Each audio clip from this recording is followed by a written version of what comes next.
Hey everyone, welcome to week 3 of fantasy football.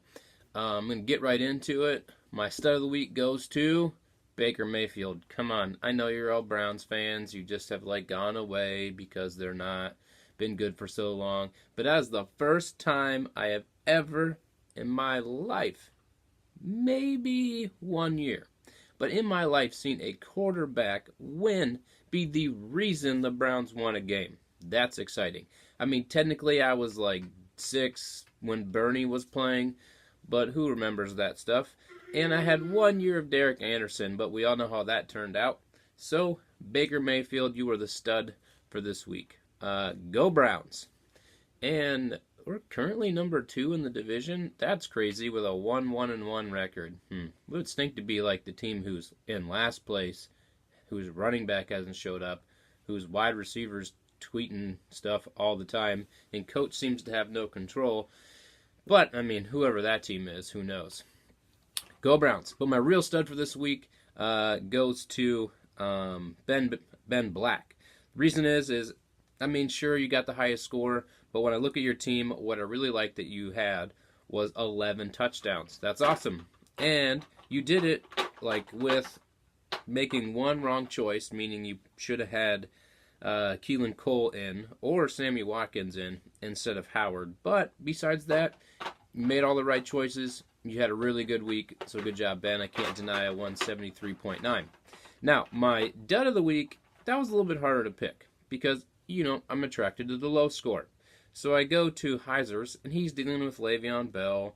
He didn't really make any bad decisions with the people he had playing. It's just a bad week. Not enough for me to get really upset about.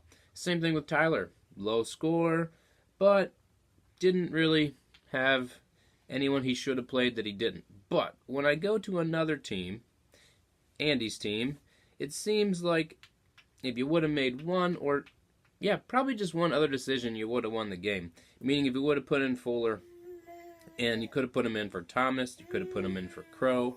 You technically, I think, could have... Nope, it was close. You could have put him in for Allen, too, and done better than you did and won. So, my dad goes to Andy. You had the players on your team to win. You just didn't put them in the right spots. All right, let's get to our matchups for this week. Week 3. Our very first matchup is my team versus Andy. And I already made the right call by putting in Carlos Hyde, so that makes me feel pretty good. Ben Roethlisberger's playing an away game. We heard the stat before the season. We've seen it play out 2 weeks in a row. And as I look down through them, I'm going to go ahead and give myself the nod. I think it's going to be close. I don't think either of us are going to be the high-scoring team, but I think I'm going to win.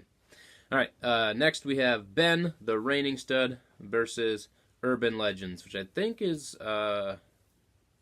Baker, maybe? I don't know. I'm looking at my phone right now today, so sorry I'm going to not know some of your team names. But in this one, we have Fitzmagic still. Best post interview. I'm sure you've seen it. But unfortunately, going against Mahomes, so that's kind of the wash there. But Gurley is a beast, and I think that I'm going to go ahead and give the nod to Ben again because Smith-Schuster is producing above Antonio Brown right now, and Fitzmagic is literally just launching the ball, and Deshaun Jackson's the kind of guy you need to catch it. So Ben wins. All right, next, I have Overpaid Donald versus Next Man Up. And already had a good game with Jarvis Landry. I like that. But I'm a Cousins fan, especially against Buffalo. And I'm a Thompson fan against Green Bay, who I think even if Green Bay gets ahead, Thompson is still productive as a receiver. And so I'm going to go ahead and roll with Next Man Up, rolling on. Even though you're picked to lose, I think you're going to win. All right. Next, Heiser. Until Bell comes back, I don't know if I can pick you. Because that's a huge loss for you. And I just don't like what I see in White and Henry. But what I do like is Tyreek Hill on the other side, Saquon Barkley, and Drew Brees. And I think Brees had an off week last week, but he played the Browns. Come on, their defense is turnover machines. All right, our weekly Can Drew win with 17 quarterbacks? Well, he traded one away, if you noticed. I got Wentz, he got Edelman. I think we both win on that one. We'll see what happens. I'm hoping the Josh Gordon trade actually affects that, and that makes me win that trade. But we'll see. I think Brady will be fine. yeah, there's not a lot to get excited about either of these two teams. Yeah, I don't know. I'm going to go with who's been tearing it up, and that's Diggs. So I'm going to give the nod to Chris on this one, but it's going to be another close one, but low scoring. Then, Tyler, you already had 3 guys play in your matchup, and unfortunately, none of them did that great. I mean, the Browns' defense is doing good, so that's awesome. But Njoku and Johnson, I think they got all those points once Mayfield came in, so I think they'll get better. And Brown is not producing like he used to. So I'm going to go ahead and give the nod to Aaron on this one. I like Breida. I'm glad you put him in.